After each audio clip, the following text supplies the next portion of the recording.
Hello everyone, myself Neeti and I am value investor. I have been investing since 2 years and during this time my CAGR has been around 29%. So today I am bringing you a stock which is BLS International. I am invested in the stock and I predict the growth of the stock for next 3 to 4 years will be 20 to 25%. So I am not a SEBI registered. This is not an investment advice. Please make your own research and take the decision. Let's dive deep into BLS International. BLS is a B2G player. What do you mean by B2G player? BLS provides services to government, not business, not final consumer. It has almost 20 years of experience and it operates in 70 plus country. But what does BLS do? BLS revenue come from two sources: visa and consular services and digital services. Visa and consular services 75% of revenue and digital services is 25% of revenue. This is a high margin business and this is low margin business. Okay, so let's see what is visa and consular and digital services in detail.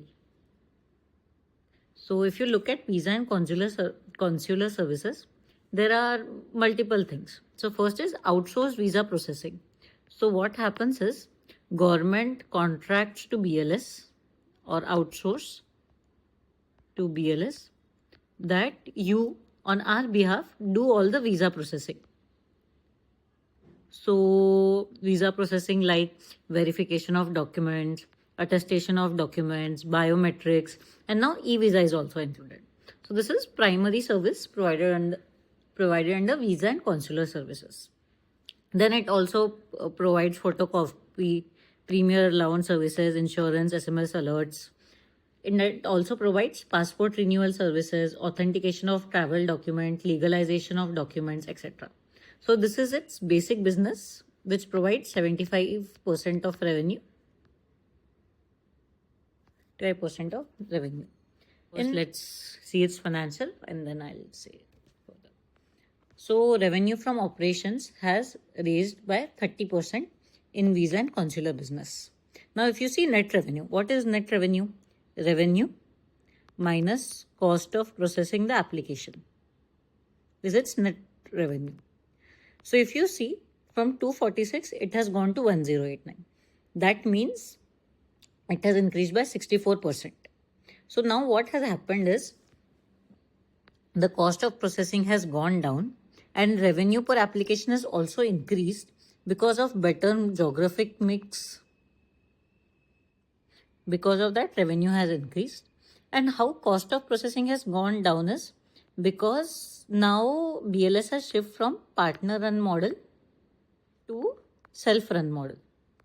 What is partner run model?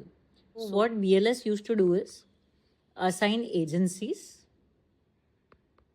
for doing manual work, etc., and pay a fixed fee. Now what BLS is doing is converting this into self-run model. That means it is eliminating these agencies and doing it by itself, like it is doing it in-house. So this has led to efficiencies, lower cost, better control, etc. It is almost completed for like 95% of business.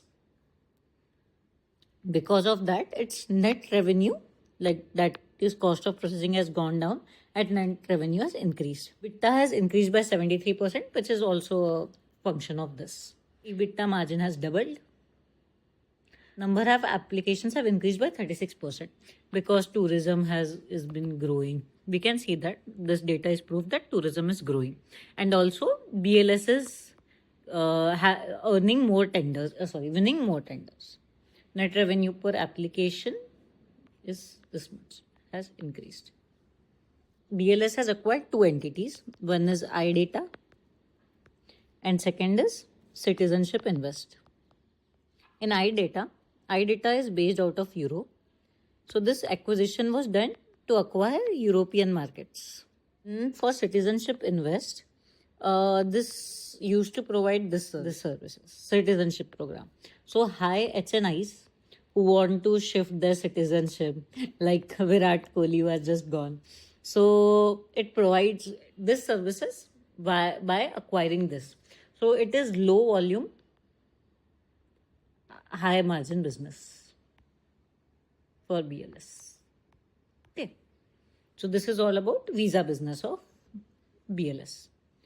Now let's come to digital service. Earlier it used to be 20% of business and now it's around 25%. Why they are increasing the share of digital services which has lower margin, we'll see when we arrive at risks. Okay, so first is business correspondent services. So what BLS is helping banks with, providing last mile banking service in rural and remote area. It also is part of financial inclusion program of Government of India. What are the services? Enrollment of customer, opening bank account, balance inquiry, money transfer, passbook updation, etc. In e-governance services, it is more of citizen-centric and front-end service. It provides both and death certificate, PAN and Aadhaar registration, property registrations, etc. And assisted services is a very small part. Okay.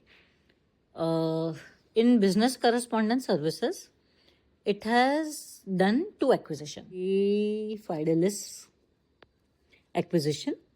This is for processing of loans. Okay. And one more, it is recently in news is, it is acquiring small outlets of SBI and HDFC Bank to provide business correspondence service. In e-governance service, it has recently won an Aadhaar service from government. Okay. So if you see, the revenue has increased, EBITDA has increased, but margin is going down because this is a low margin business. Okay, now let's see how are the industry trend. So global tourism industry is set to grow by 10% CAGR and thereby similar rise in visa application. Currently, only 38% visa industry is outsourced. That means some governments are still doing it by itself, which is expected to go to 50% by 2029. BLS is second largest, which has 16 to 17% market share after VFS. VFS is planning for IPO. Okay. Now let's start with the financial analysis. So if you see the Q1 performance, revenue has increased by 44%. EBITDA margin has increased by 1.7% and PAT margin has also increased by 1%. So what are the drivers of growth? It has come via iData, Citizenship Invest, and Fidelis, which is all acquisitions. Margin has increased due to self-managed model, which is a shift from partner-run model. Okay. Now let's see segment-wise. So for visa and consular business, revenue from operation has increased by 11%. Margin has increased by almost 10%. So the drivers of this are basically 3. One is partner to self-run model. Another is better geographic mix and acquisitions. So it has done acquisition of iData and Citizenship Invest. So iData is European market, which has better margin, and Citizenship Invest is low volume, high margin business. So all these 3 factors have led to tremendous increase in margin. Now, if you see, number of application has increased by 34% because of increased tourism and BLS winning new contracts. And net revenue per application, which is revenue from operation minus cost to serve, as it is transferring from partner to self-run model, this has increased more by 7%. Okay. Now for digital service, this has increased by 218%. This is primarily driven due to acquisition of ADA. I'll just call it in short form ADA. And it has started its loan processing. But the margin has halved This is also because of the acquisition.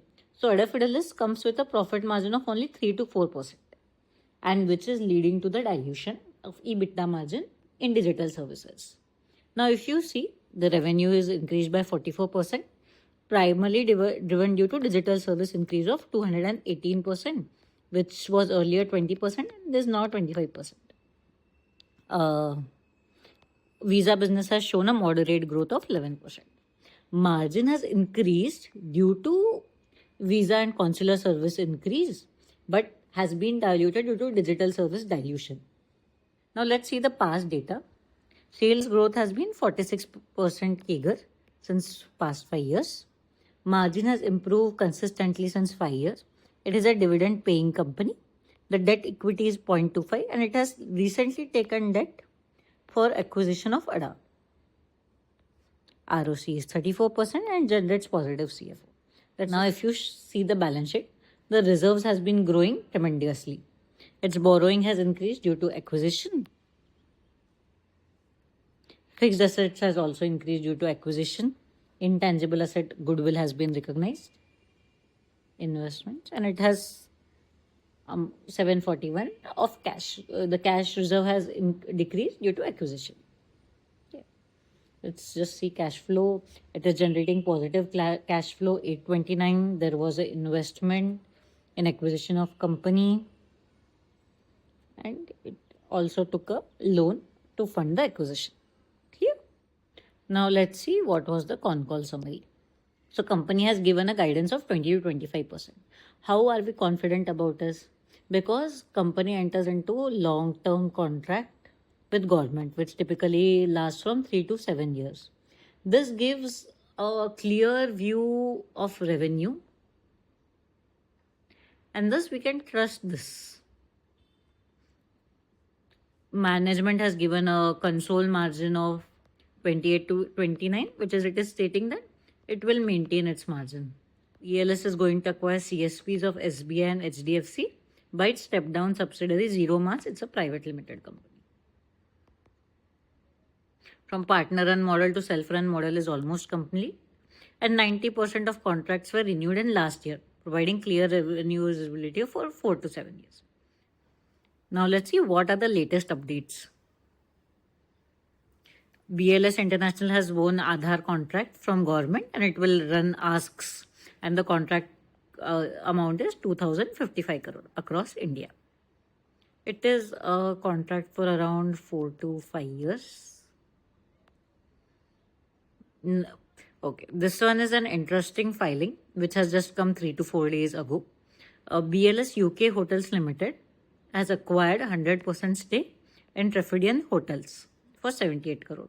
We'll wait for Q2 Concall and I'll give you update on what is this acquisition entirely. Is it foraying into hotel management business, etc. Now, what are the risks of BLS?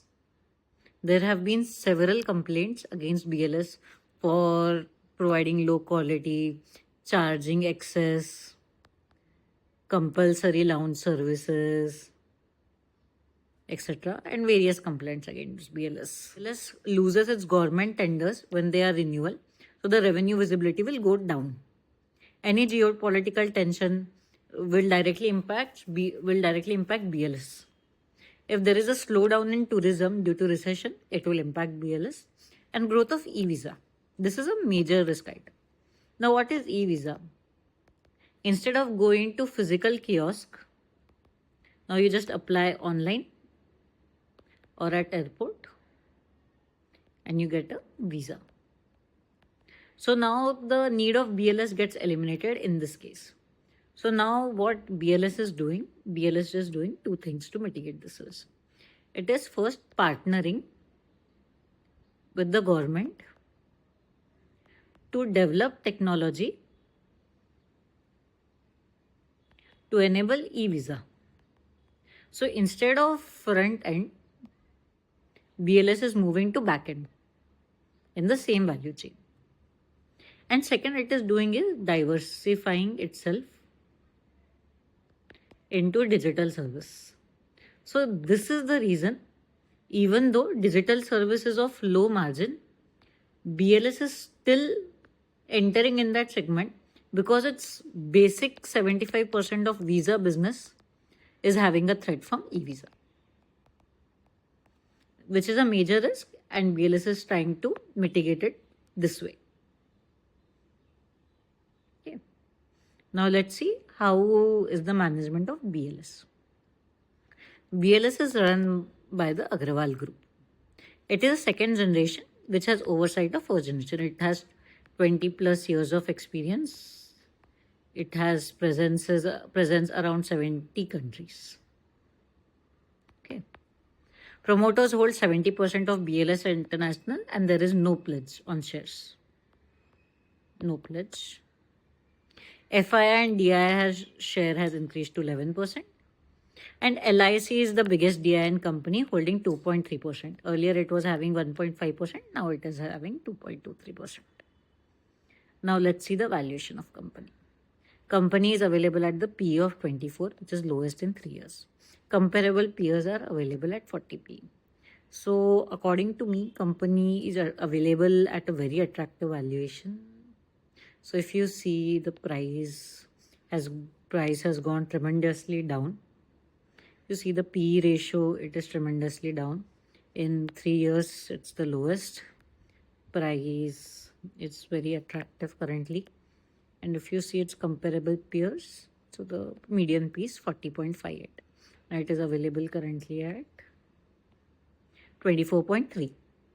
So according to me, BLS currently is available at a very attractive valuation, and it is peers are at 40 PE. So that was all about BLS International. It has strong fundamentals, it has good growth opportunity, and it is available at reasonable valuation. So do research this company at your own end and make an informative decision.